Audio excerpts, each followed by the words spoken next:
Donald Trump is said to be the 47th president of the United States. Again.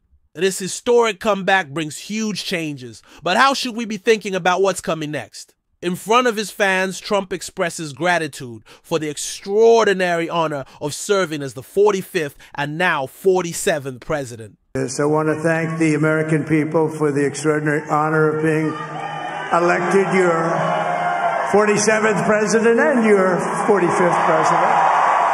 Many voters who saw his previous term decided it was worth another round, and this time the approach might be a whole lot different. So what will this second Trump administration bring? A new kind of presidency. According to Zach Beauchamp, a senior correspondent from Vox, this Trump isn't the same as in 2016. Now he's more organized, with clear goals and a refined agenda. This time, he's poised to push even further on controversial policies he once only flirted with, breaking down the guardrails.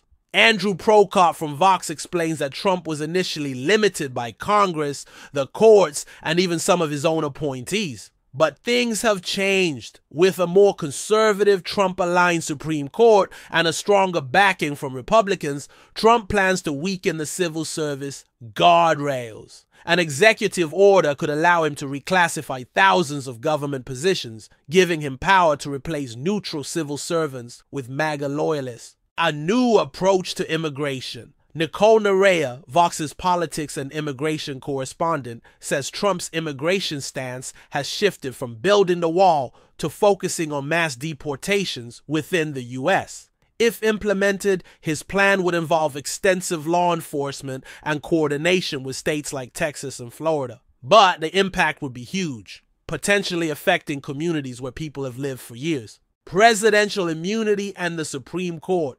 Ian Millhiser from Vox points out a landmark decision, Trump vs. United States. This ruling grants immunity to Trump for actions taken while in office. In other words, Trump could potentially issue orders to the Justice Department without fear of criminal repercussions. International policy and Gaza. The crisis in Gaza could also intensify under Trump. Vox's analysis highlights his blank check approach to Israel, which some factions within the Israeli government see as a green light to expand their control over Gaza and the West Bank, potentially creating a lasting refugee crisis. Abortion and the Comstock Act. Trump's stance on abortion rights might be less straightforward.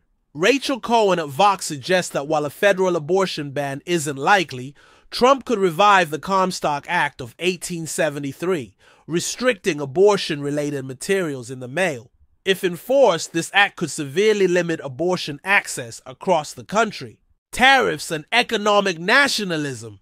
Trump has a well-known protectionist stance on trade, with plans to impose a 10% tariff on all foreign goods, a tax that economists say could lead to higher prices and even hurt American manufacturing. Government transformation. Trump's dislike for the so-called deep state could reshape government operations. Without legislative limits, agencies like the IRS could become politically weaponized, targeting businesses or media critical of Trump.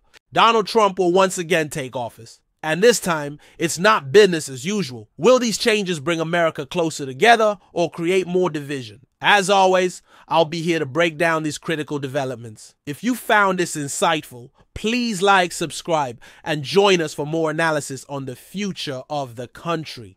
Thanks for watching, and until next time.